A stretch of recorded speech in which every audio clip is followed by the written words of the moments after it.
Game 2 done. Big shout out to everyone back home who couldn't make the game. That was for you, baby. New South Wales Blues. Let's go! Let's go, baby! Welcome to Little Birdie Podcast. I'm your host, Scoot, and I'm joined by the kid, MG. How are you, buddy? Good, Scooty. It's been a big week. It's been a massive week. There's plenty on. You just heard the Origin opener, and Queensland are in absolute all sorts. My side, New South Wales, are a powerhouse, and Peter V'landys has probably killed the Origin as well. We'll hear from Top Rope a little bit later on, and we've also got ace previews. We've got Steve Quick on to talk about Wimbledon. It's plenty happening in sport, but firstly, let's talk about the AFL. It was somewhat of a black Sunday for you, MG. The Giants, they let you down, and now you owe me a bottle of goose. The Western Bulldogs made a mockery of West Coast Eagles. Yeah. It was a day I'd rather forget.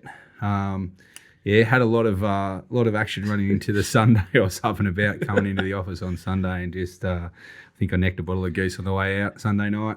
It's very disappointing, a couple of my sides, or my ex-sides I should say now, because you've made me rule a line. Yeah, I think you got to learn your lesson. I think you just can't go to war with a side like the Giants. And how many times can you let West Coast Eagles pull your pants down? They're just gutless. Both sides have got no fabric. They're just fluff. Yeah, they were really. It was a couple of ugly results. It was really a case of the good, the bad, and the ugly on the weekend. Just watching, Thursday night we're up and about. Obviously, the my Lions, we'll call them, since you claim every other other team in the comp when it suits you. You've left me with one out with the Lions, so I'll have to go to the coffin with them, I guess. But they kicked off the week. They were awesome. Well, they were. And you had your doubts going in on the Thursday night, and kind of forced you into it. But that wasn't a sweat at all. They jumped them really good, and Geelong a little inconsistent, but away from home I don't think they're anywhere near as good. So that was the good side of it. And obviously the Dogs were awesome. Actually, it's been your side, the Doggies. You've been on them for a while now. But they were awesome against West Coast, weren't they? There was probably two of the better performances for the year. I think Brisbane over Geelong, and then Bulldogs going over to the Perth. No crowd probably helped them a bit, but big time. Yeah, but they didn't kick straight by the same token. The margin was 55 points. Still flattered West Coast. It could have been 80 to 100, I thought. Now, I don't know if I'd tell Top Rope this, but on Friday night, the Richmond-St Kilda game was so bad, I found myself watching the Women's Origin instead. Obviously, I was invested in the game, and that disallowed try was absolutely sickening. It was sickening for me, you, and Top Rope. But that's the state of some of these AFL games. Like, I'm AFL through and through. Yeah. I traded it for 7 years for a bookmaker. Absolutely love the game, and I can't even watch a game like Richmond and St Kilda. The Friday night was the worst off one, because we were looking for something else to watch, and Top Rope scream and yell let's watch the Women's Origin, and we skipped across, and the score was at 6-4. So that was exciting. So Top Rope's having a little holiday from the State of Origin Women's, I think. Actually, he might be having a holiday from the State of Origin full vote. He's happy that we've got a full week of NRL back anyway. There's plenty on at the moment. There's Wimbledon hotting up, as we said. Steve Quick, Ace Previews, is going to preview a couple of games. He's an absolute jet. And it's NBA playoffs. We've been watching a couple of games in here with Homicide, and you're nearly turned into a part-time NBA, and NBL was a fill-up for you on the Melbourne United. You're on them for a long way out. Family ties there. But how good's the NBA playoffs at the moment? Yeah, we'll definitely convert. It's causing a great distraction in the office. So productivity's been down a bit over the last couple of weeks, especially when Homicide gets in here and starts cheering. But the NBA is it's a long product. They're not looking to shorten up their games at all, are they? They love stretching out. What did we have the other day? The last minute went for 16 minutes real time. Yeah. So, it's a good product. We're down to the last 4 now. So we will aim to get Homicide in next week when we begin the playoffs. Hopefully that'll line up with our show. And we'll see of the last 4. We think at the moment it'll probably be Milwaukee, definitely. The Bucks will get through on one side, and we're not sure about the other one. It's 3-2. Might be heading to Game 7, I think, with the Clippers back at home for Game 6. Yeah. So, but no, it's been good. What about the Euro? I've seen a couple of highlights, very minimal. I think I saw the guy collapse, and then I've seen not much at all. But it's just too much to bet on at the moment. It's just frantic, isn't it? It's crazy. I noticed that a lot of people on Twitter and the Instagram feed start saying that it's coming home. So England is still in the mix somehow. Yes. They'll find a way to choke, won't they? They're not in the mix. They're favourites. They're solid. They've been Got to lay 'em. for a team that hasn't won anything since our fathers were born. It's going back a long way since they've won something. But just quickly for all the markers at Top Sports. Obviously, the betting the run's been awesome. There's been some great finishes, so England are around the $2.75 mark favourites. We're down to the last 8. They got some. They've got an easy draw as well. They've drawn Ukraine in the quarterfinal, and they were the 16th team in. So their half of the draw is easy. So, it's funny to see because the English, they don't want to tempt fate, but they're certainly up and about that they're dreaming that they can win the Euro. So, in a couple of weeks' time, we'll know. They're absolute tragics. They're as bad as Melbourne Demon supporters. Let's have a look at the bookie wrap for round 15. We'll zip through this. The favourites went 5 and 9, but the plus was the way it went there. Only 2 favourites covered, 2 out of 9 at 22%, and the overs, it was low scoring, 2 out of 9 went over. And for the season, the favourites are going 86 and 126 at 68%. The line's 58 and 126 at 46%, and the totals, the overs, just scraping in there, 64 out of 126. But let's have a look at the hits and misses. We may as well zip through quickly. But I think the bookies definitely take the prize for last week in round 15. But the big market movers here. Brisbane Geelong total 164 to 156. That was a hit. The Richmond St Kilda total 158 to 152. That was another good one. The Kangas Gold Coast Suns. I've got the Gold Coast Suns ready to barrel them. 162 to 157. That total. That was a hit. And then the misses here were Collingwood at the line. The total was a miss also in the Collingwood game, and the GWS line late. It sort of moved two ways. Well, the game changed venue, so it was 22, and then it was a brand new market. And then it was 6.5 to 10.5, and that was a miss. They absolutely stunk it up, the Giants. And then West Coast, Western Bulldogs, the total there was 153 to 146. That was a hit. The goal scoring, or the goal kicking was very inaccurate there. And then, the Carlton line, 6.5 to 13.5, and it got middled. So the modelers who just keep backing Carlton, I noticed Carlton against top 8 sides, they're zipping 7. So it's a bit of fool's gold, Carlton, at the moment, but the modelers keep finding him every week.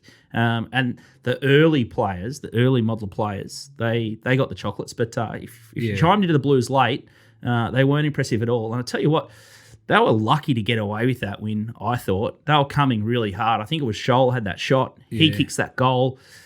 God, they're a shaky outfit, Carlton. I couldn't go to war with them at all, and they're one of my bogey sides. Well, Adelaide started 0-6 as well to start the game off. So if they kick straight early, it just shows you when to bet sometimes, because the Carlton line was obviously 6.5 early, so you get your chocolates if you do bet early. But if you chime late on the Sunday and you're still taking the minus, you get done.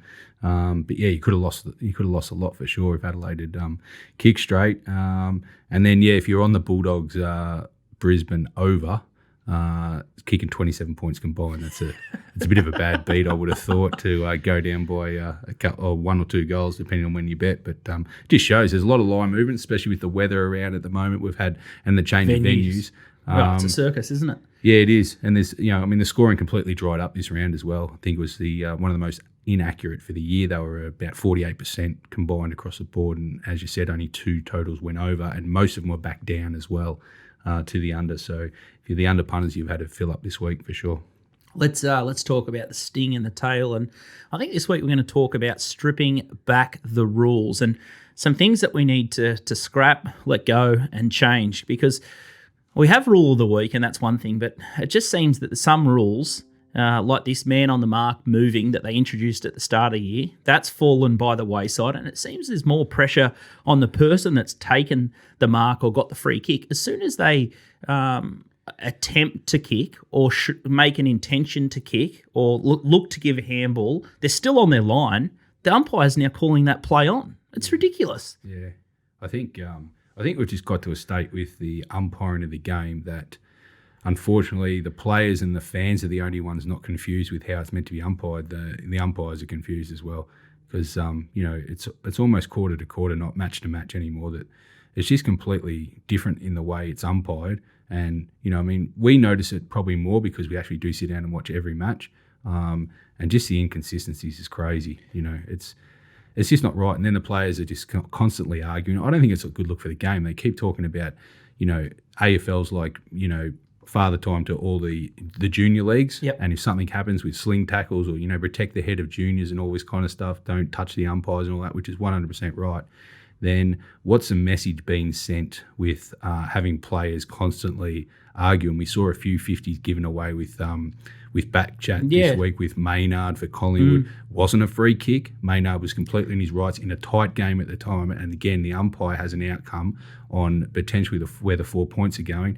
And the other one was Devon Smith. Now, whether he's right or wrong, he shouldn't have been in the space. Again, frustration through... The double 50s are hard to cop, aren't they? Yeah. And so especially given how tight some of the games are at the moment. Look, I thought the Essendon-Melbourne game, the umpires fiddled with that and changed the fate of that game. Yep. And then in Carlton-Adelaide, I think they let, Cripper run 30-plus metres, which in a 10-point margin, Yeah, and he kicked the goal. It's so rank at the moment. Yeah. The other rules that we were sort of discussing was the third man up in the ruck. I know they changed that to solve ruckman's injuries, but were the ruckman really getting injured? It's taken a bit of the creativity and a bit of the chaos out of the game. Yeah. A third man up would actually probably clear out the congestion more, I would have thought. Yeah, I'm not privy to the stats of what the ruckman getting injured. It's more a protecting agent, I guess, going out. But they talk about speeding up the game, not having congestion. Yet the umpires spend, sometimes 2 to 10 seconds looking for who's the ruckman. We had a few instances the other day where, I forget who the umpire was, but he kept, Max Gawn and Draper are standing right next to him, and he's going, who's going up in the ruck, Max and Sam? Yeah, it's obvious. And for every second, it's like another 1 or 2 players get to the contest, and all of a sudden you wait 5 seconds, and we've got another 10 or 15 players around the contest. I don't understand. As soon as the umpire gets to the ball up area and he's got the ball in his hands, just throw it up. And in the case where a third man goes up, which they won't, because you just pay a free kick. You don't need to nominate. Just get the ball going, and then we'll have less congestion around the ball ups, I believe. I think that's a simple rule. I don't understand why it's not implemented. And I think... the faster movement, it just sounds like a no-brainer, really. Well, I don't understand the downside. I'd love to hear the AFL come out and say why that isn't the rule. Well, it's probably about the third man up, because then all of a sudden you don't know who the third man won't go up anymore because it's trained not to. And if a third man does go up, free then kick you just pay a free kick. Yeah, fair enough. So, especially in the back half, why would they even risk doing it? It's not difficult. I mean, we've played football and, one person goes up. It doesn't matter who it is. So I just think the AFL, they've got 8 weeks now until the finals, and I'm not a big believer in changing the rules mid-season or during the season. I just think they've got the interpretations. They've just got to strip it back a bit because there's going to be a final, that's going to impact greatly because just an incorrect decision from the umpire because they've got too much pressure on themselves. I think the out-of-bounds rule is a funny one with me. I think the AFL pay the out-of-bounds rule because they want the game to be faster and they don't want to start another stoppage with the ball in because that takes time. I think what they're trying to do is speed the game up, but I think it's counterintuitive because I think it just allows teams to flood back into zone more instead of creating, I guess, the chaos or the 50-50 contest again. So I actually think the out-of-bounds deliberate rule is having a detrimental effect and not the way that the AFL wanted it. And I think looking at the way it's paid, the out-of-bounds rule, I just don't think they've got any consideration of the fan because there's just no read on, the ball bounces funnily or, it was kicked towards a player. But it's just stupid. Well, we've got the out-of-bounds on the full, which covers half of it, and this is obviously going underground and stuff like that, but you can't be paying a free kick against the bounce of the ball the way our ball's shaped. So, again, that's just leads to frustration, but maybe that's the AFL the way we want it because we're always talking about it, I guess. So, okay, off-season, to fix all this drama, what's the silver bullet? What's one rule that you'd implement to make the game better? Well, I mean, as we said, I think the ball up's got to change. just to be quicker, definitely don't nominate the ruckman. As soon as the umpire gets it in his hand, he throws it up, gets out of there, and lets him play. And I believe if the player on the mark's got the ball, then he gets the entitlement of 5 seconds at least to dispose of the ball. And for play on, you've got to run off the mark. So a fake handball to someone going past when you Not have it play on. is not play on, but the umpires call that. And it actually causes another stoppage more times than not, because they call play on when the man on the mark and the guy who's got the ball are close together anyway, so it eventuates in a tackle. And then they don't pay holding the ball, they'll pay, didn't have prior opportunity or something like that. So I'd stop that. The deliberate out of bounds, definitely that we've changed. I think that's, it's a rule that probably, it's too much in the umpire's mind, and they're also umpiring it from a different angle a lot of the time. So just because they see the ball go out of bounds and they're just looking for someone in the area, they're not actually looking at where the disposal necessarily came out of, and it comes out of a pack. You're not exactly, you're throwing it on the boot more than saying, let's get this to the boundary line. So that would be one for sure. What about kicking backwards? If you're in the forward 50, if you're attacking, you're allowed to kick backwards. But if you're not in your forward 50, what would happen if they banned the backward kick? I know, but then I think it'd be then harder to police, because if you kick it slightly backwards and it's like on like sidewards, there's that grey area again. And aren't we just making the game too hard? Well, I think, yeah, true. And they have trialled this before in a pre-season, and I thought it worked pretty good. If you've got the lines on the ground, it helps going across. The mode lines. Yeah. It gives an umpire something. And I would just say if it's blatant backwards, the across one, without making it too much on the umpire. If it's 50-50, you pay the mark. But just more if it's, if it's dead set backwards. 45 degree or sharper. 100%, yeah. And I just think if they do that outside the forward 50, the attacking side, and it's play on, then that creates the ball movement without the congestion. So that could be one rule they look for. Whether the umpires are up to governing, that's another question. Because I don't think the current crop of umpires, whether it's overruled or not, they need re-education for sure in the off-season. The rules need to be stripped back, set in place, not change year to year, where the umpires can actually train for the future as well. The AFL keeps saying, let's not bag the umpires, mental health. We struggle to get umpires into the game. Well, why would you want to go and do a job where it changes, not year to year, but week a lot of times week to week? Yeah, and if anyone considered their own job... Yeah, where you'd throw your hands up in the air and walk away. Yeah. So how about the AFL give the umpires that are incoming a bit of a chance where they can actually go, well, this game's not too hard to umpire, and I've got a knack for it and I want to do it, and I like the way it's going because it's easy to umpire. Yeah. Why do they make it difficult? I think you've nailed it in that sentence. It's just shifting too frequently. I think you're spot on. Now, something that broke just after we jumped off air was the Gold Coast Suns and their after party after getting absolutely belted by Port Adelaide, I think it was. Yep. But there just seems to be a culture problem up at the Gold Coast Suns. And then they've turned up against, well, they didn't really turn up against the Kangas. No, It's rock bottom. They've hit rock bottom, the Suns, haven't they? If they're not there, they're hoping they're there. Yeah, it's crazy. I don't know what they're going to do with it. We brought it out, we spoke to it, and then the media and the stories broke after it, and went on with it all week. Then they came out in pretty ordinary performance against the side that's won one game all year. So, what's the AFL going to do with the Gold Coast? At some point they've got to come out and say we've either got a plan going forward to get this team active with a supporter base and at some stage looking like making the finals, but you've had tried to have a coffee with Gil over the week, and your proposal is.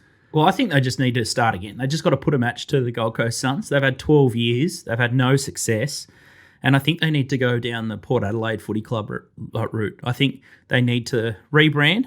I think I'd go with Southport Sharks. I know last year the Gold Coast Suns had 16,000 memberships. Yep. Before they joined the NEFL, Southport had, I think, 20,000 members. So you've got an existing database. Yep. You've got a culture there. They've won, I think they won 21 flags in the Queensland competition. They've won one in the NEFL, and they're probably not going that well. But if the AFL stops pumping all the money into the Gold Coast Suns, which is a rabble, and their culture seems absolutely devoid, go back to grassroots. This club, Southport Sharks, has delivered and produced these names: Rewalt, Dan Merritt, Marcus Ashcroft, Dane Beans, the Tippett brothers, Kurt Tippett, more notably. like the foundation's there. There's a lot of people that have gone through the Southport function in the club that died in the wool. They'd love to see, I'm sure, on the Gold Coast, that team have a franchise. When Port Adelaide were brought into the competition, I think Southport had their hand up at that stage. So I think they need to reboot. You see it in the NBA franchises. Teams move all around the shop. I don't think it's a bad thing if you say, okay, this didn't work, similar to the Brisbane Bears, and then all of a sudden Fitzroy went up there. That works. So you've got this history and something that the locals are tied to. And I think Southport's a fresh start.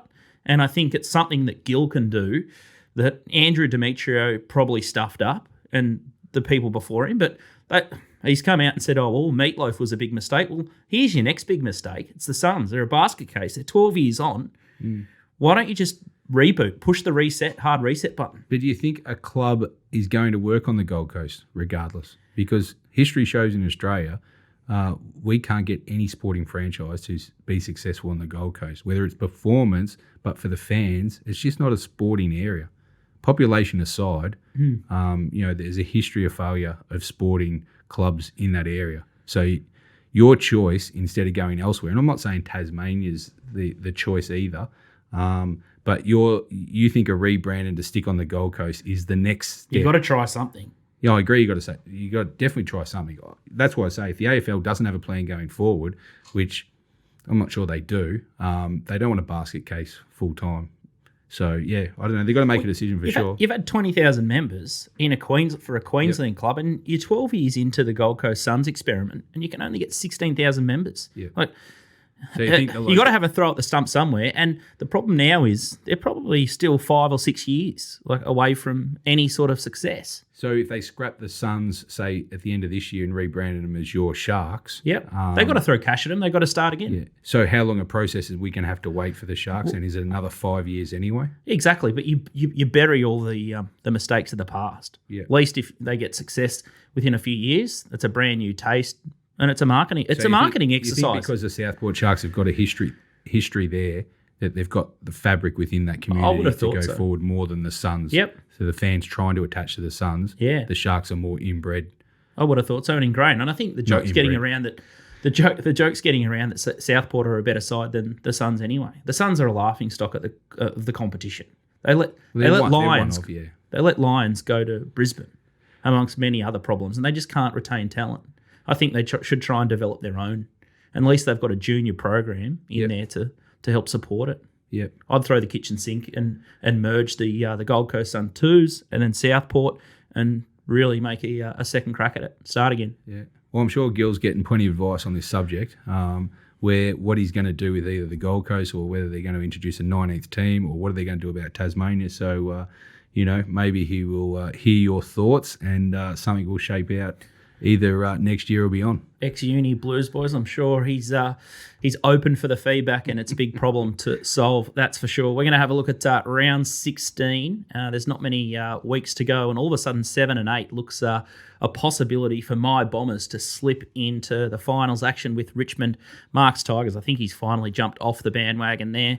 Round 16 NRL, we're going to talk to Top Rope Tedeschi. Lock of the week is absolute shambles. My only missing leg was the Tigers. Mark's gone to war with the Tigers again, so it's all gone tits up. And Top Rope, he needed the women's origin at 4.5. And then we're going to talk about Wimbledon with Ace. But if you're having a bet this week, it's topsport.com.au, one of our major sponsors. They've been going for 35 years. Bet with a bookmaker you trust. Bet with TopSport. Welcome back to the Little Birdie Podcast. I'm your host, Scoot. I've got the kid MG here, and it's time to walk our way through the next round of AFL matches. And with a little bit of doubt over the Thursday Gold Coast Tigers fixture, we're going to jump forward to Friday night. Absolute blockbuster down at the Cattery. We've got Geelong $1.24 favourite, Essendon 4.10, and the line 25.5. The Cats licking their wounds off a mauling from the Lions away, and Essendon will be a little bit angry too. It's probably the one that got away against the D's, and I'm sort of thinking that Essendon are one of the form sides of the competition. How do you think they'll fare down at the Cattery, Mark? Yeah, it's going to be interesting. Both coming off losses to very good sides, both in Brisbane and Melbourne. I think Essendon played the better of the two last week.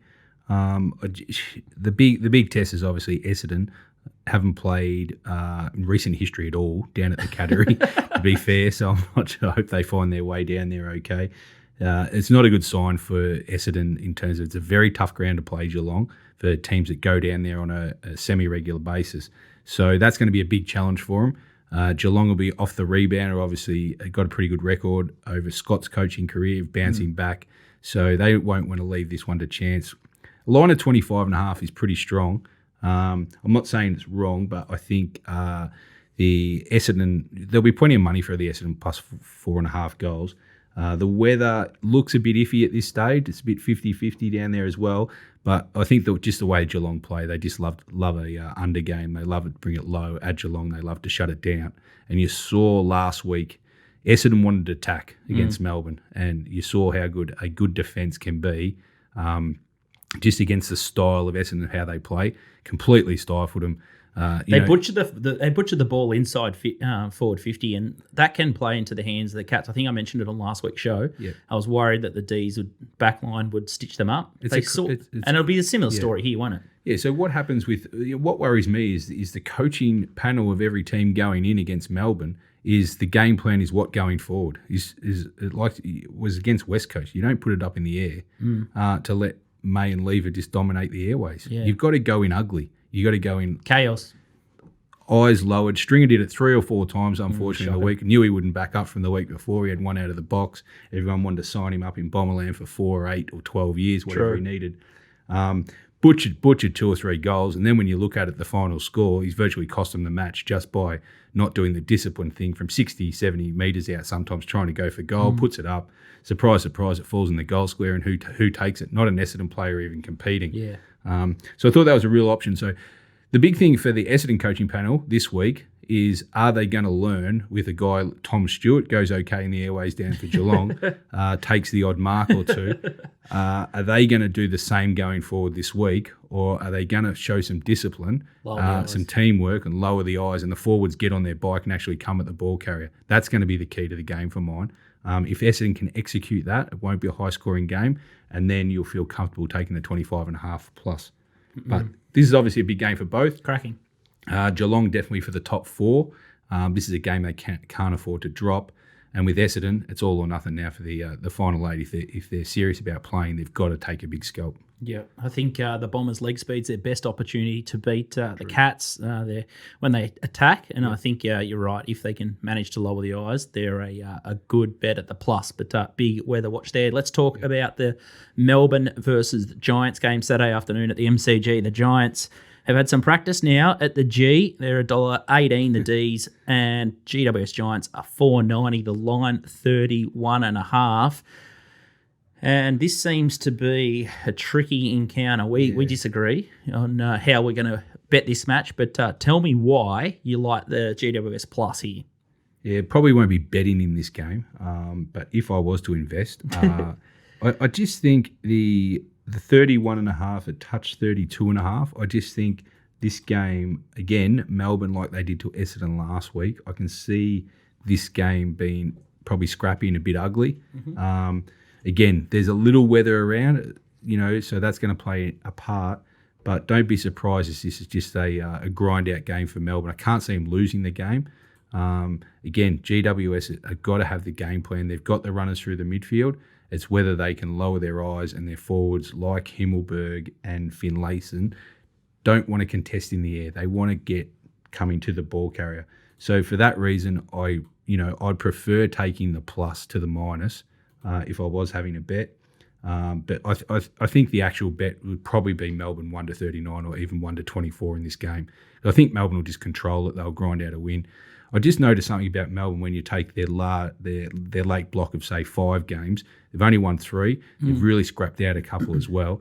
I just think after getting off to such a fiery start, I think maybe they've just hit a bit of a flat spot. I'm not saying they're out of form, they've lost their way. They just haven't been as dominant as what they were in, obviously putting 10-0 on the board.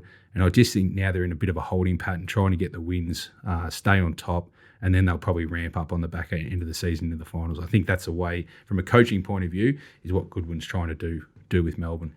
Yeah, I've been a bit disappointed with how they've been just too cautious with their ball movement going forward. I think they've gone into their shell for mine, the Ds. Yeah. And if I had to have a bet in this game, I'd be taking the minus. Yeah. I think the Ds should smell blood in the water after Hawthorn touched up GWS. Yeah, Here's a flaky side, and here's an opportunity to really put a side away. And it's sad to see, actually, because what was it? I can't remember if it was the Ds versus the Dogs.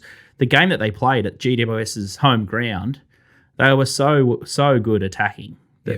Taking the game on, and all of a sudden they just seem to be taking the backward step or are too afraid to make a mistake. And I just want the shackles to come off the Ds, but it'll be fascinating if they can't cover this line this weekend.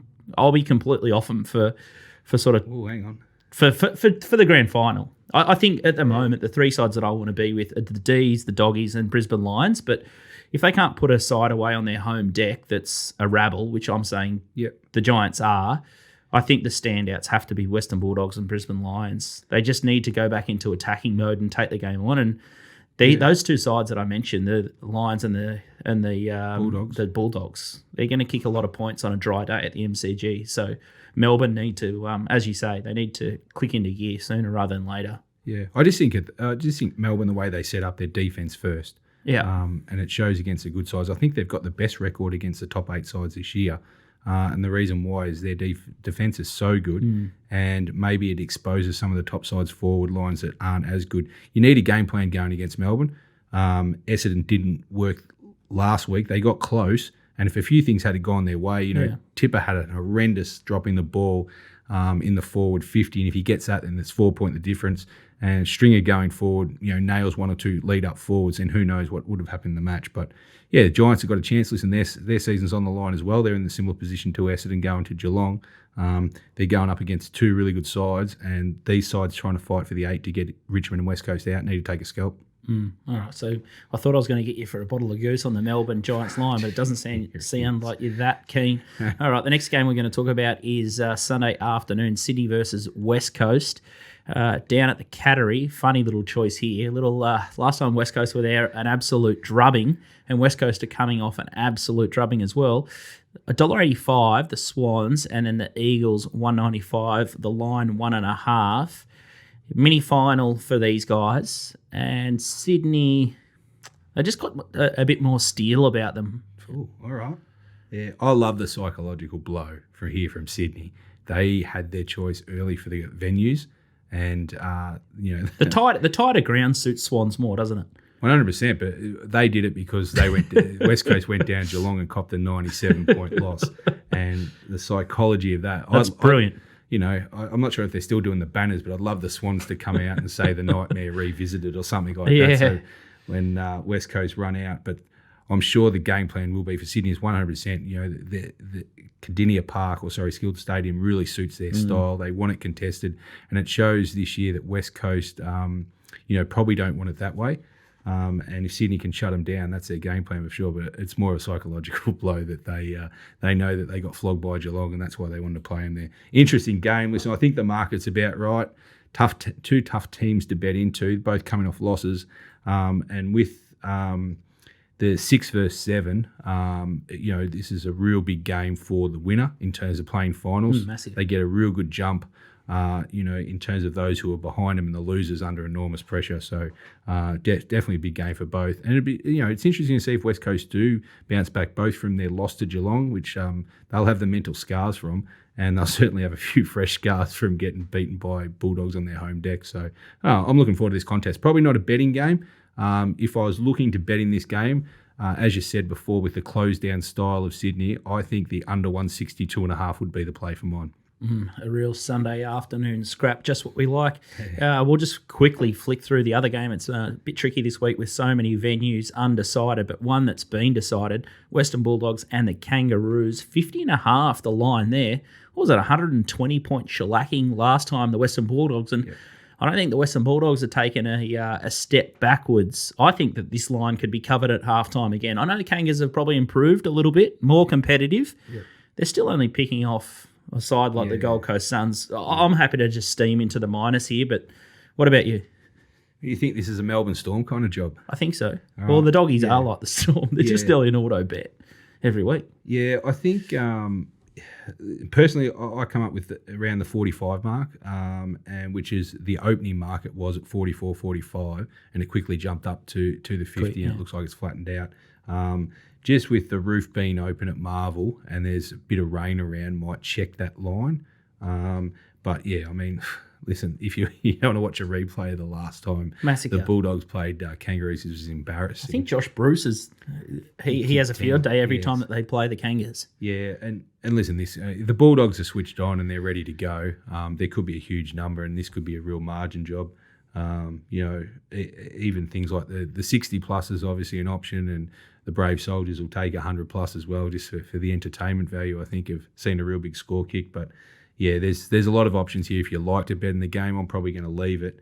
Again, I was looking forward to betting maybe the over total in this game as well, but Mark has been a bit too smart, and around the 169's probably about right. But on last effort's performance, the Bulldogs might close in that by themselves. So there's already been a move for the over points there. I think let's have a look at buy, hold, and sell. This is where we talk about the futures, and this is one of Mark's strongest suits in the premiership market. He tipped up the Western Bulldogs early as the value, $13, and the favourites at the moment are Brisbane Lions, who he's been bullish on for the last month or two. They're $5 favourite now with the Ds and with the Western Bulldogs. The Cats are $5.50, still looks unders to me. Port Adelaide $8. Tigers are finally out the gate at $8.50. They're a big chance to miss the finals. West Coast Eagles $13. That looks unders as well. Sydney Swans $41. Essendon, my new side, $51, and GWS Rabble $67, and the Dockers are $101. Marcos. Yeah, I'm just sticking fat with Brisbane. I like what I saw. It was a big game from. Gee, they were tough on the weekend. They got fast. They got so much upside this side. Drilled. They're well coached. They play a great style. Hungry. A lot like the Bulldogs. And if you look at their recent stats year on year, how they're going, they've really turned things around. Couple of seconds, lost the prelim last year. Just love the way this side's tracking. On COVID aside, and we don't know where the finals are going to be played and who's on the road, and obviously Brisbane now have had to pack up and go on the road, so that doesn't bode well for any side when you're betting the futures. But really at the moment, I just think the two sides I want to be on is the Lions and the Bulldogs. I know we backed them at certain parts during the year and one pre-season, but if I'm looking at the premiership market and I've got the choice between taking Brisbane or the Bulldogs at the same price to Geelong and Melbourne, I know which ones I want to be backing. I'm still just going to go down with the ship on Melbourne. I just don't think when the whips are cracking in the finals, I like a lot about their side, but I just don't think you can jump up and win a flag from that. You've got to go through your stages. It's pretty rare to do. I just don't like what I saw against Geelong. I think there's a big gap between the very good and the next rung. So, yeah, I'm going to stick with Brisbane at the moment. I'm keen. I've actually had, I've reinvested again this week. I'm just going to go right on with the job with the Lions. Not chips all in because, we've obviously had some bets on the Bulldogs, but... Doggies got a couple back. They got Treloar and Dunkley to come back in. Yeah, Dunkley's close, but Treloar's had a setback overnight where it looks like maybe another 2 or 3 weeks on, which will push him back to around 2021. So it's getting a bit tight, but he's obviously an endurance athlete. So when he comes back, he should be ready to go. But you wouldn't want to have another setback again, Treloar. But yeah, the Bulldogs got definitely some players to come back, and your man hasn't been cited yet. Still, that you that's the wild card. Their forward line needs a wild card, and that's Jamara. And I think he can get produced 2 or 3 rounds out from the finals and just be the jack in the box. Yep. No, I like that. We spoke about that yesterday. That. When we were going through writing the show, that he's definitely a wild card, and I hope Beveridge has got him ready to go at the back end of the year and just release him, because what he may do, besides kicking a few goals, is create an energy and excitement on top of beating the finals for the Bulldogs. And if they're set ready to go in the top 2 and definitely in the top 4, hopefully we can see him play on the back end 2 or 3 games into the finals. And if he can hold his spot, he could be a wild card for sure. Be good to see as well. I think a couple of people on first crack just finally, Jerry, that the Western Bulldogs are in for a couple of big years ahead. And, the Jamari Ugle-Hagan rort in the draft is something that will probably never happen again. Let's have a look at the Brownlow medal winner, another rort. It's a competition that you can bet on once they've all passed the post. Marcus Bontempelli now is moving into a clear favourite, which is bad news for the Melbourne Demon backers.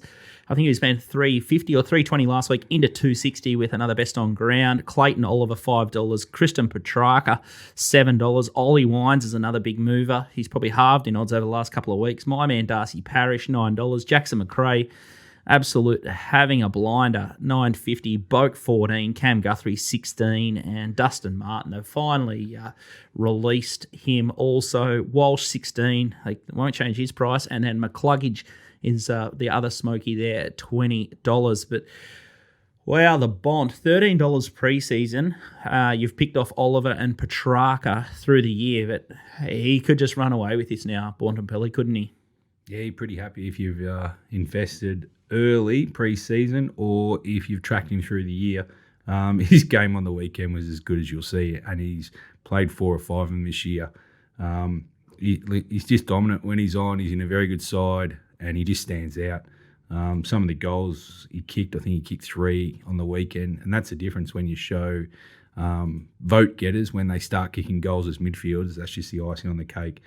You can follow this man in. He's leading the Brownlow right now. He's got some quality chasers behind him, and with 8 rounds to go, a lot can change. Obviously, suspension's always in the back of your mind and injury, but I just think there's now starting to become a lot of fat in this market with very few winners. This count now looks like pushing beyond 30 the way it's going, votes, which only means maybe 1 or 2 can run him down, in my opinion.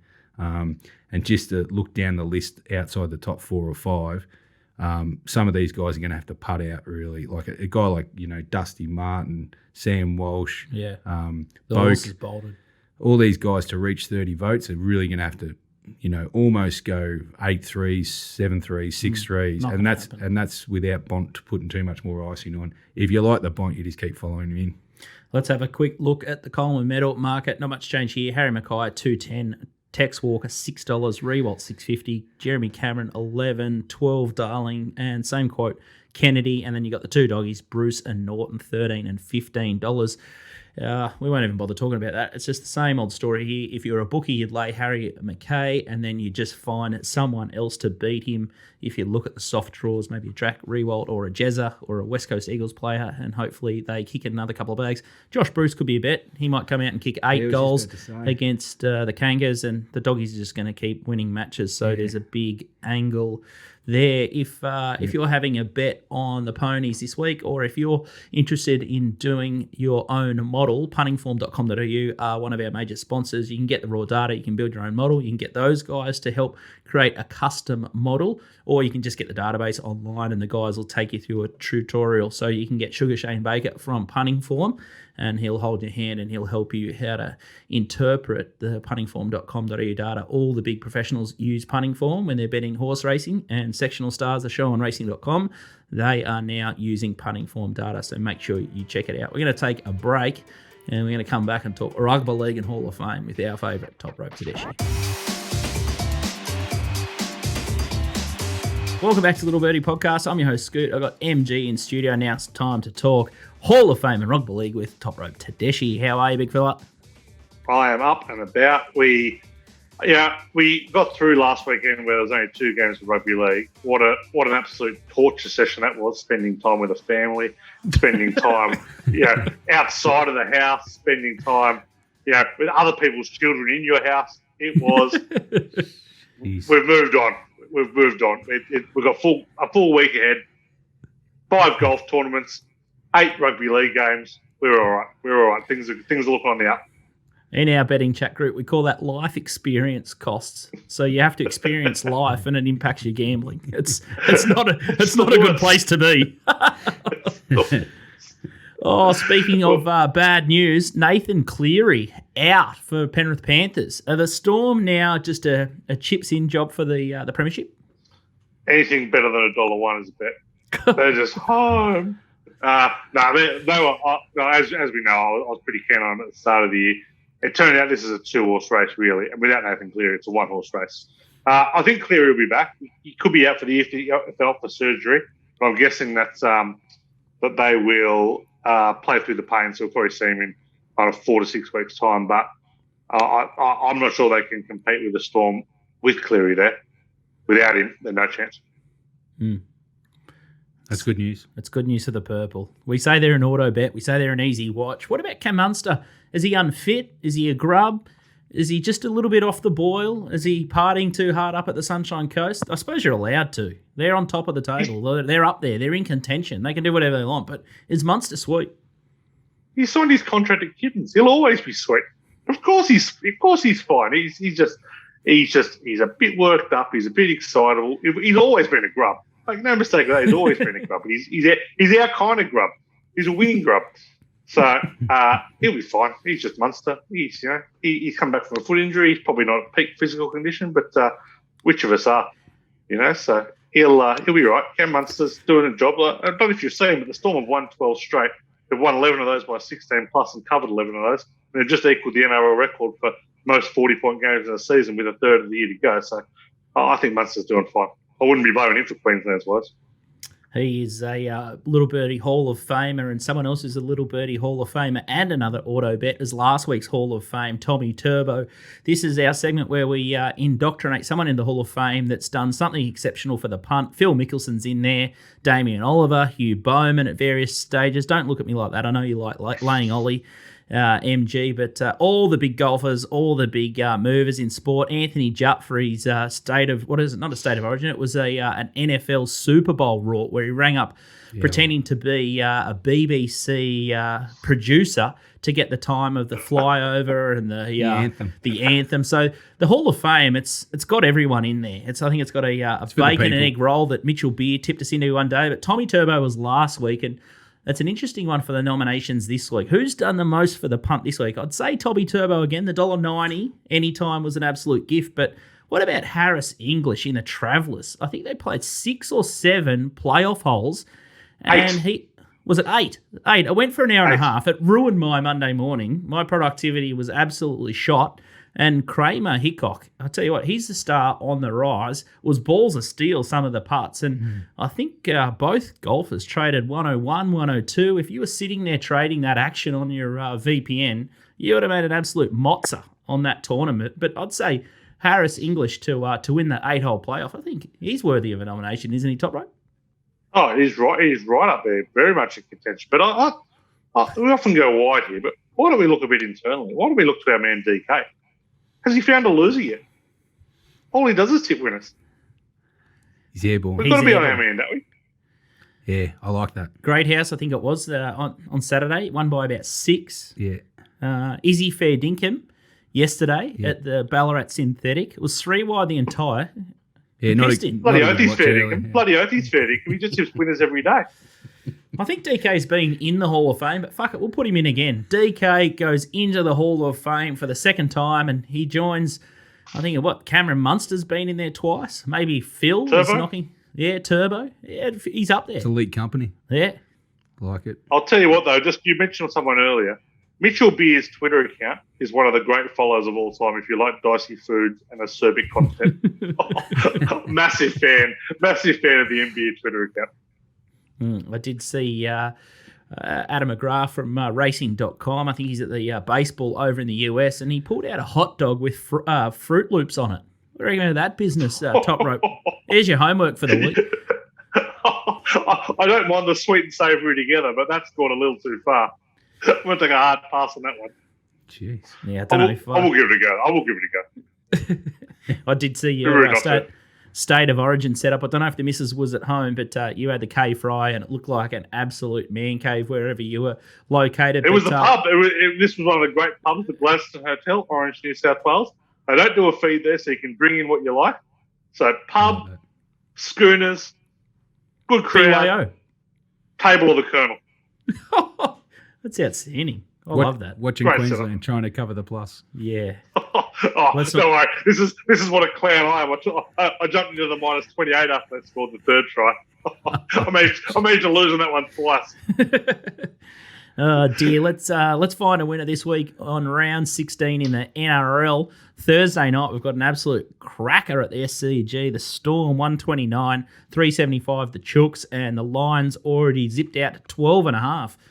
Yeah, it was 10.5 yesterday. You blink and wake up, it's 12.5 here, and the Storm are into 185 the minus. Thank God I had a couple of Quindry Ballarat synthetic multis into the Storm minus yesterday, top row. But tell us why Storm are a good thing here.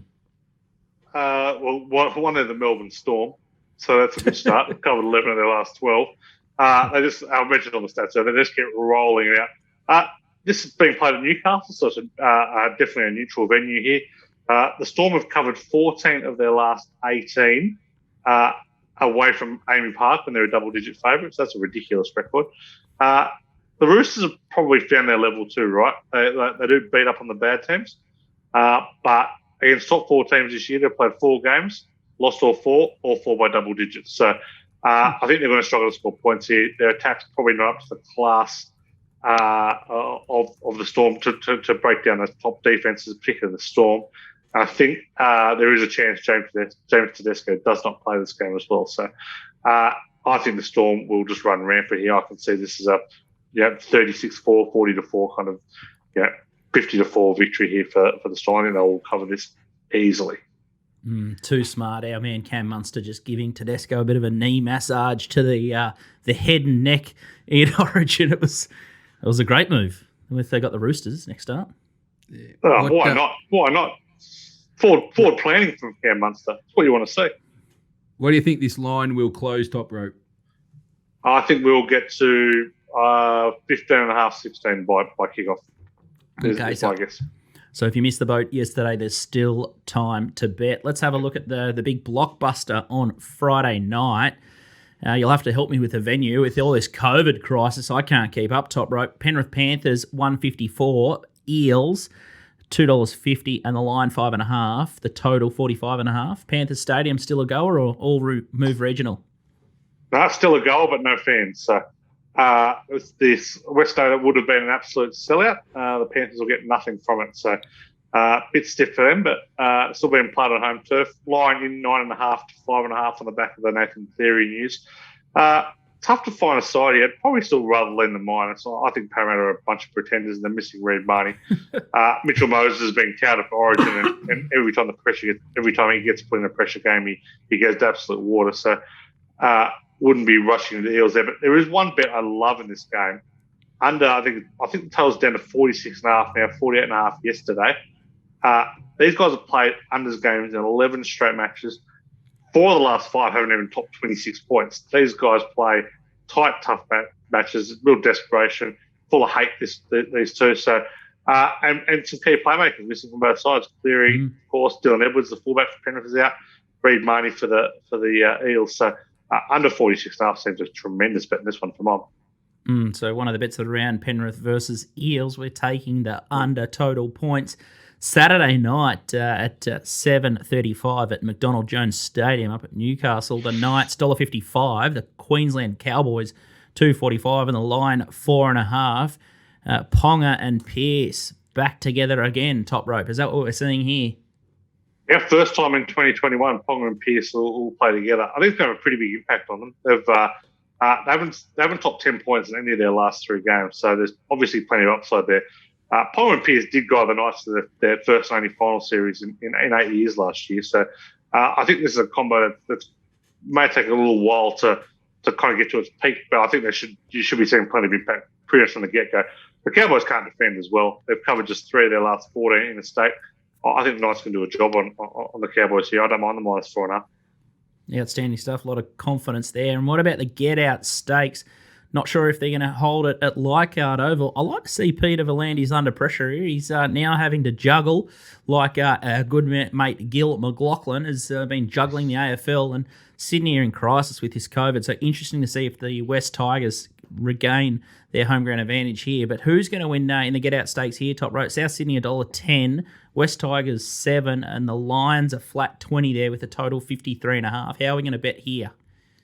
game will be played at Leichhardt again in front of an empty stadium. So probably where lose a little bit of that home ground advantage. That one, I'll be on the bunnies here. -20. They haven't been outstanding at covering big lines, but they do have close to their core back. I'm expecting all their spine plus their strong left-hand side to dominate. The Tigers, they cannot tackle on the edges for the life of them.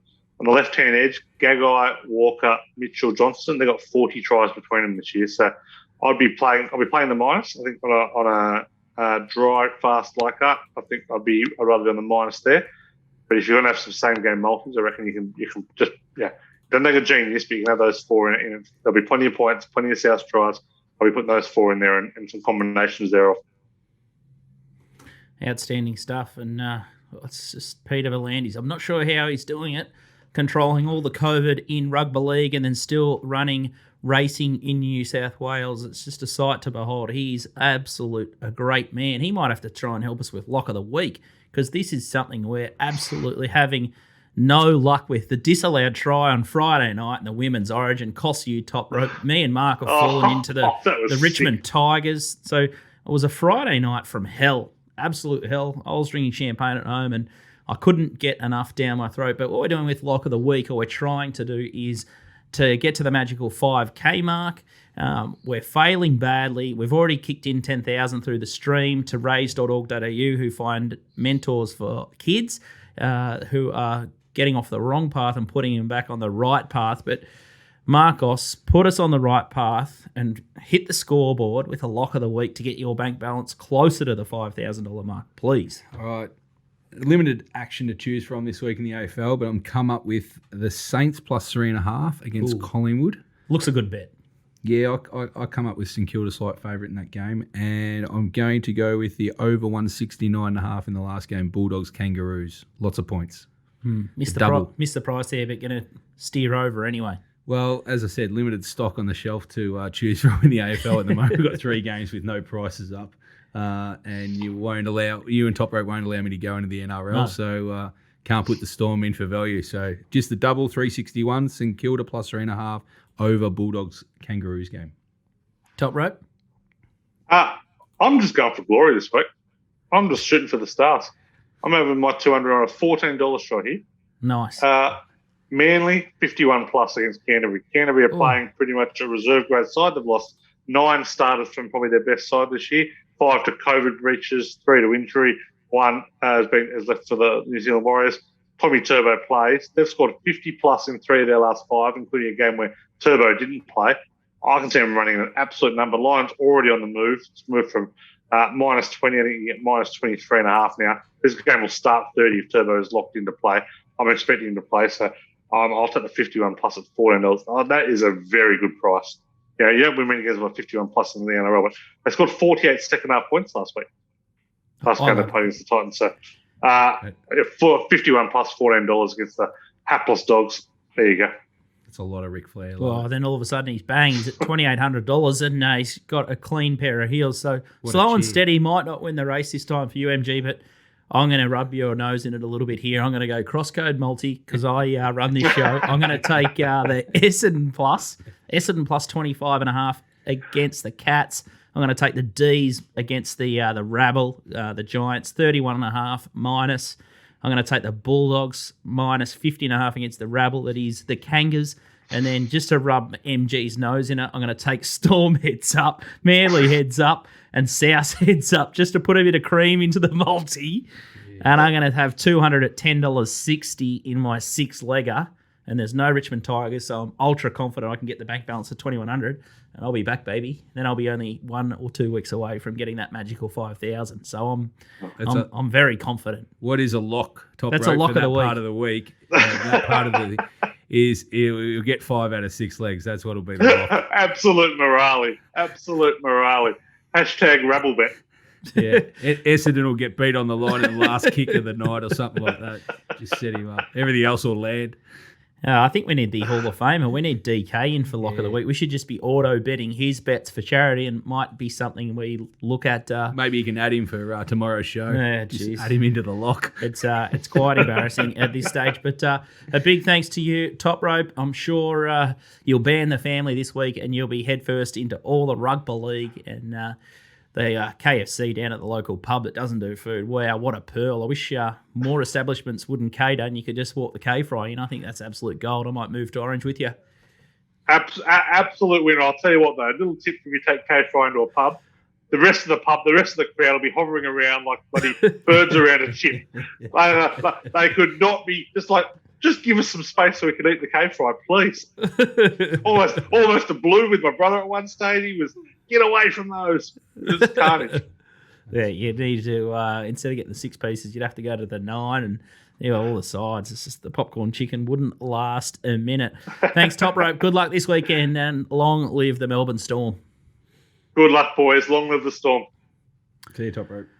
If you're having a bet this weekend, make sure you check out topsport.com.au. They've got fabulous promotions. They've got same-game multis. They've got a brand new app and the same-game multi stuff that all the other bookies have. So make sure you give them a chance. They are Australia's biggest betting bookie, and all the big players love betting there. We're going to take a short break, and then we're going to have a look at Wimbledon with Ace Previews next.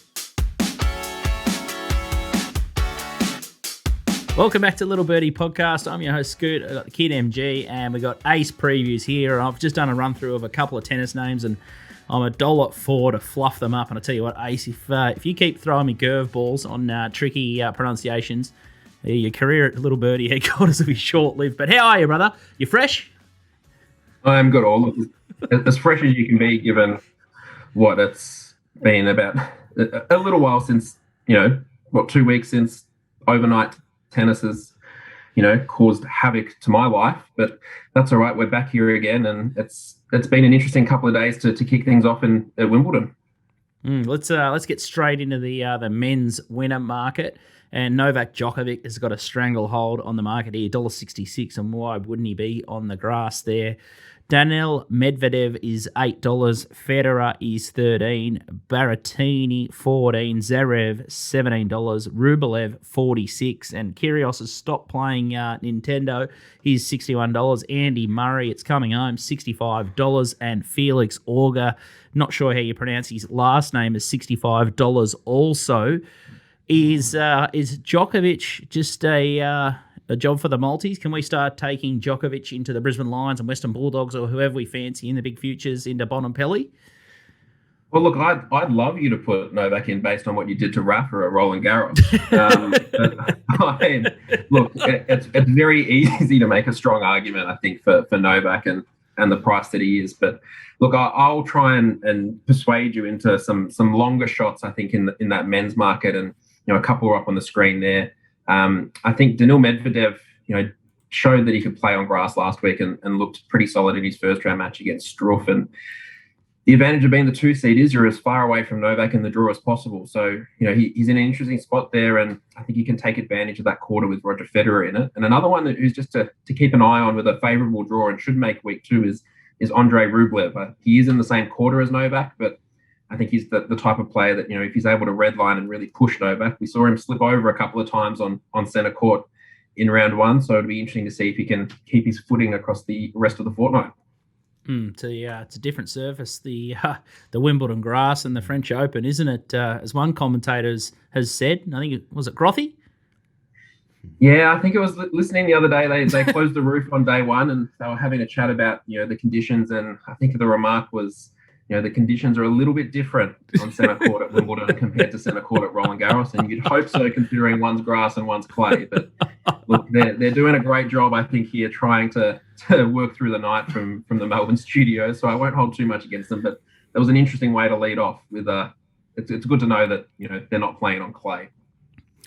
Marcos, you traded tennis with Pinnacle Sports for 7-10 years or something like that. Any thoughts on the men's side? Yeah, it sounds like Groff commentates the way he plays for mine. So, that's an interesting call.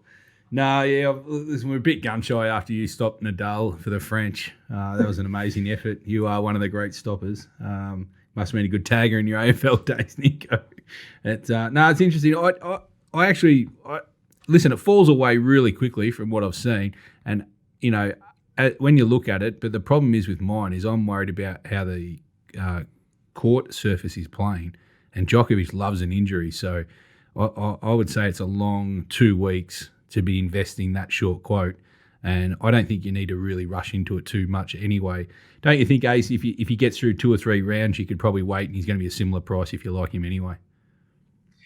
Yeah, I think he's come in a little bit with Tsitsipas losing in the first round, but I don't think he's going to come in too much more really until the quarterfinals.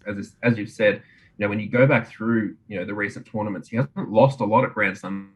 It's either been, retiring by injury or, hitting a lines person in the throat with a tennis ball. So there's a lot of things that can go wrong when Novak's on court. So if you want to take the shorts, by all means go for it. But, you never know what you might wake up to one morning across this fortnight. Yeah.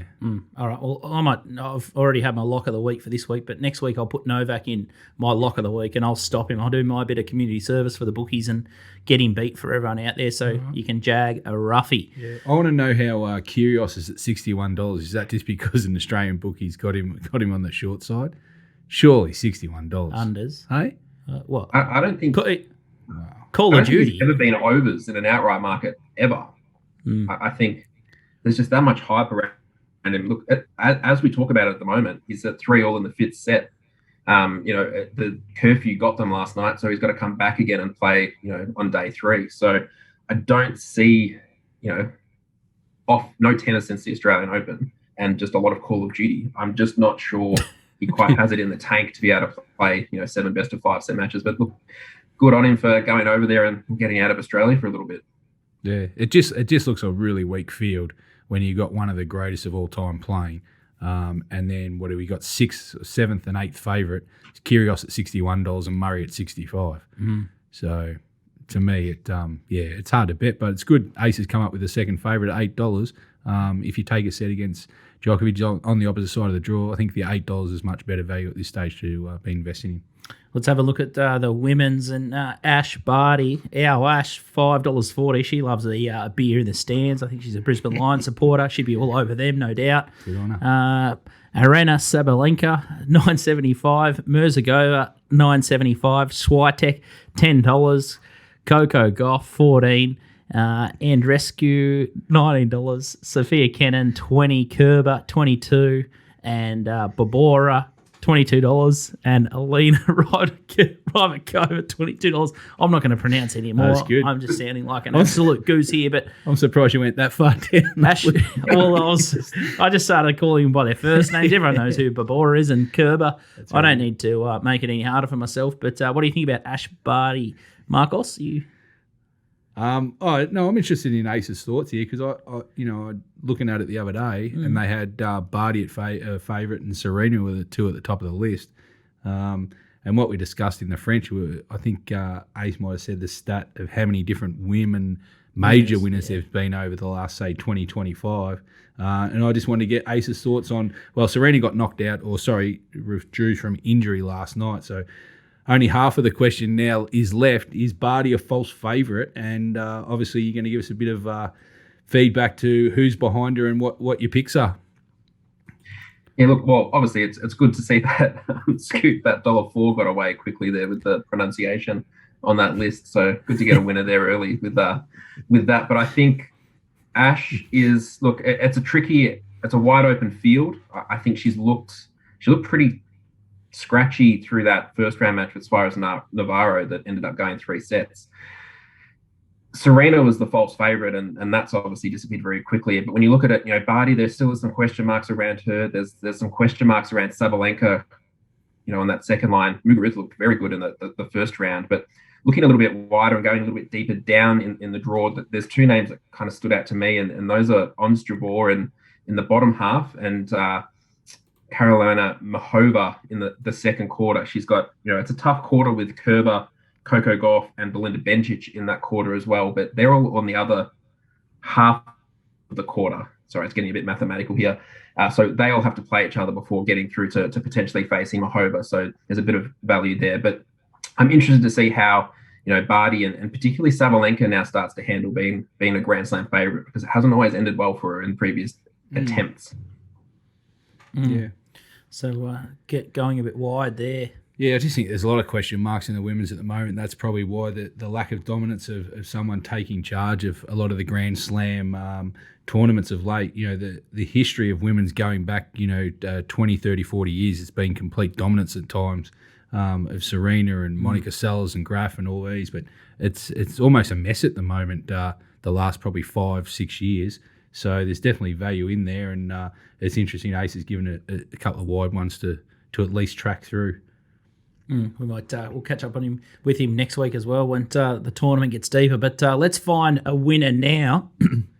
And you've picked out probably the two hardest pronunciation games for me yet again. You're just pushing all my buttons this morning, Ace. But the matches that you've identified here is Francis Tiafoe versus Vasek Pospisil.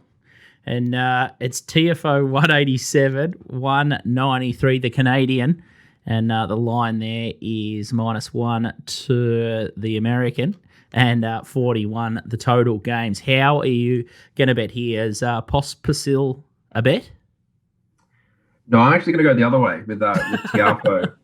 Pospisil he's a very, very capable grass court player, but I think this is actually a trickier matchup for him in the second round. Tiafoe, for those who may not have seen in the first round, defeated Stefanos Tsitsipas in straight sets, and one of the tactics that he used really well was to be able to neutralize the Tsitsipas serve, was to be able to step in and really take the ball early.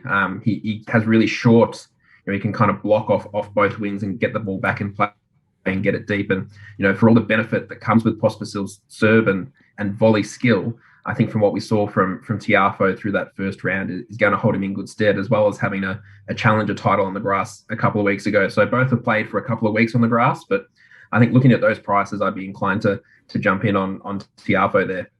$1.87 with topsport.com.au, so make sure you get on that one. And the other match here, we've got Roberto Batista Augusta, I think his name is, and Miomir Kekmanovic. $1.26 the Spaniard, Roberto, and Kekmanovic 380, the line 6. I've done that pretty well, haven't I? His surname's Batista Agut. His surname's Agut. Oh, so it's not Augusta. No. Close. Who's going to win this one? Oh, no, look, I don't have a play on this. I just wanted to hear you pronounce it.